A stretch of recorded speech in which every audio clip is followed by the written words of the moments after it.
Hey, good morning, my friends, and welcome to beautiful Surfside, California, sandwiched here between Seal Beach and Huntington Beach.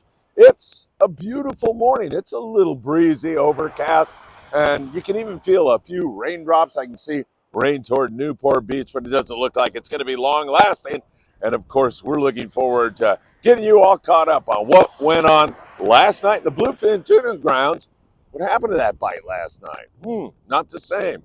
Have to check that out a little bit further. Good rock fishing, some huge wide sea bass up there in the Channel Islands. And of course, the Royal Polaris now headed home as the Royal Star arrives to that area where the giant yellowfin tuna have been biting. It's been spectacular. Good Sunday morning, my friends. You know what time it is. It's time for the morning briefing. Oh my God. That is so good. All right, so not last night, the night before, it was phenomenal bluefin tuna fishing, as you well know. I mean, the Pegasus had 2 stops, limited out. Everybody else was on the fish, just really putting the screws to mostly 15 to 25-pound bluefin tuna, but bigger fish mixed in with it. A nighttime bite was excellent. 250-gram jig seemed to be about the best, and there was nothing that was going to stop this fish. Even some of the pongueros in Ensenada had some bluefin tuna, but something happened last night, and bluefin started acting like bluefin. Even though this is not for a lack of fish by any stretch of the imagination. The spotter plane was up. He saw copious amounts of bluefin tuna, and it really looked good. And there was a lot of bigger fish that he was watching and looking at also. But man, it just didn't settle and bite. In fact, some of the guys who were racing around last night just were getting like bits and pieces and not seeing those really big, dense schools of bluefin tuna. So what happened? Is it over? Is that it? Of course not. It's just bluefin tuna acting like bluefin tuna. They get finicky. They throw you a curve. Water temp may not be to the point where they're going to really bite consistently. The more we move into the late spring and summer, the better this bite's going to get. So just a little bit of a down day. And having said that, the Polaris Supreme managed to get limits of bluefin tuna last night. Aliar is on it on a regular basis. He's quite a fisherman. He always seems to be on top of the fish. So that's good news. We had that little ray of sunshine, but most other guys had a very tough night of it. There's some daytime fish, but most of it is at night. Those daytime fish are on the 30-pound fly line bait. You can even go down to 25-pound, and fluorocarbon is absolutely essential. www.optionusa.com. Put in FA at checkout, and that will do you nothing but good. And so our bluefin bite off the bite, we'll watch it here today, and hopefully this evening the boys are going to get on some biting fish and more dense schools. Only time will tell. We'll see if it's going to take a little while to get this thing going. We'll see if this little bit of breezy weather is going to have an adverse effect on it, and we'll just see how the guys go on from here. Also in the daytime, I did want to mention to you that there's been some fish taken on the Colt Snipers and the Daiwa Secanas, so have those ready to go. So a down night last night. We'll see where this all leads us. Good to see some fish down there around Ensenada, and also the plane, as I mentioned, saw really good amounts of that BFT. High hopes that it's going to get going again. All right, our coastal regions, well, I got to take you right up to the Aloha Spirit in Channel Islands Harbor because, man, what a great trip. Not only all the rockfish you want, but they had 5 white sea bass, 2 of those fish over 50 pounds, and we just keep seeing sea bass showing up. Guys are getting a piece of it here and there. We're seeing it on the machines, starting to feel like it's going to bite big time at any point in time. All that market squid that was around for so long this winter and now into the spring, there's still some around, is going to pay big dividends on sea bass. And man, those are gorgeous fish that they caught on the Aloha Spirit. A little sprinkling of it up and down the coast. No big numbers yesterday.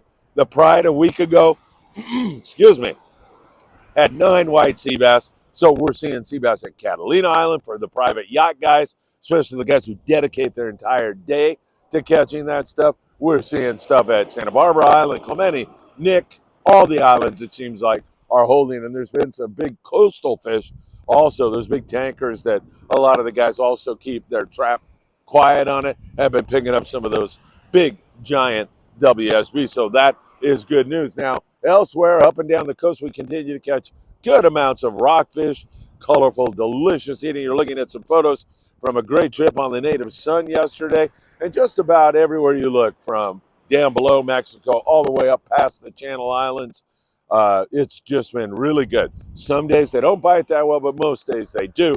Two hook rig is a great way to get the job done. You can also bounce an iron off the bottom depending upon what depth you're in. There's been lings, there's been reds, there's been all kinds of great fish. So hopefully that's going to continue.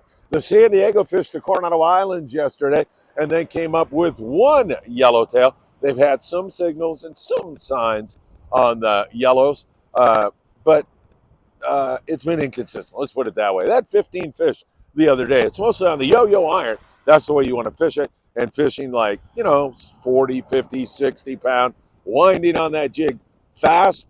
And that is also how you set the hook, by winding on that jig really, really fast. It's a great way to make things happen for you. In addition to that, my friends, we also have seen some signal on halibut in many different areas. You see a lot of halibut up and down the coast.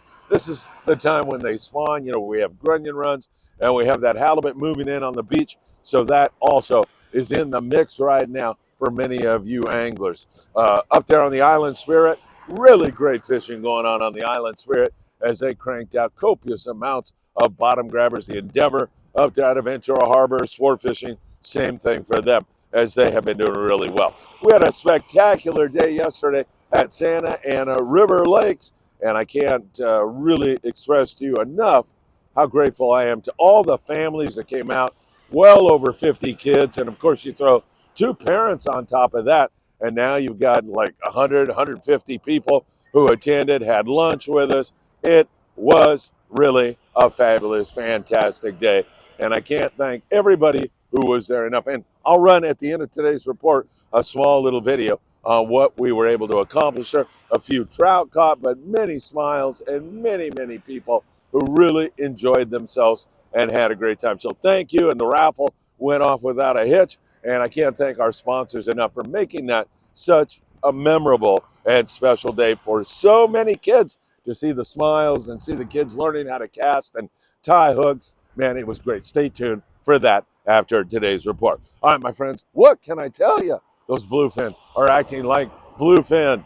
They, every once in a while, will put their nose in the mud, and just when you think it's going to go wide open, they throw a clunker in there at us, and that seems like is exactly what we had. So, is it going to come back and bite today during the daytime? Will it bite tonight? Those are all questions that we're going to answer all day long today, and of course, every morning on the morning briefing. Almost at 2 million views, hundreds of thousands of hours consumed by all of you wonderful people. Can't thank you enough, and I hope to see you really, really soon.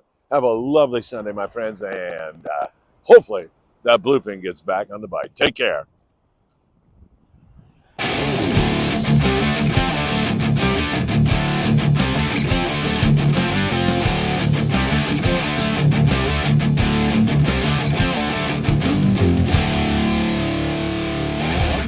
You're getting them already? Nice fish. Want to share your secret with us? Sherbert power bait. All right, whoa. Billy, that looks good. This is the first real food I've seen in like, I've been eating trout, which is not raw. We had such a great time today with the Friedman Adventures team, as well as the Redondo Beach Rod and Gun Club. That is nice. There you go. Look at that bad boy. Keep it tight. Keep it tight. Yeah, that's a good looking. Do you see the fish? Today was a day about the great outdoors, and what a magnificent experience it all is. That's it. Oh. There you go. Straight over. Of course, kids are fascinated by the great outdoors, and it's so much more healthy than being online and looking at TikTok or so many other apps. This was a magnificent day for kids. That's your Palomar knot. Yeah, over it inside. There you go. That's the Palomar knot. Yep, we got it. Right, oh, it's a jumper. Woo! See it? Nice. Yeah, Danny. He's got a trout. Nice fish, bud. Gaff. You need a gaff, man. Double eyeball gaff. Whoa, double. Nice job. That's a beauty. How about some great food to make the experience even better? Man, those look good. Sizzle. Had a couple series. Right? We got some melons. Oh my. Certified. So on the day of the trip, Lots of first-timers fishing. It was a great day. What's up, Zach? Oh, we're doing great out here at the event that we had going on with the Rod and Gun Club. Oh, God. Celebration time. Ah. Wait, I gotta. You gonna hold it, Skylar? You got it? Oh no, it's slippery. It's slippery. It's slippery. Great outdoors can do nothing but improve a child's life.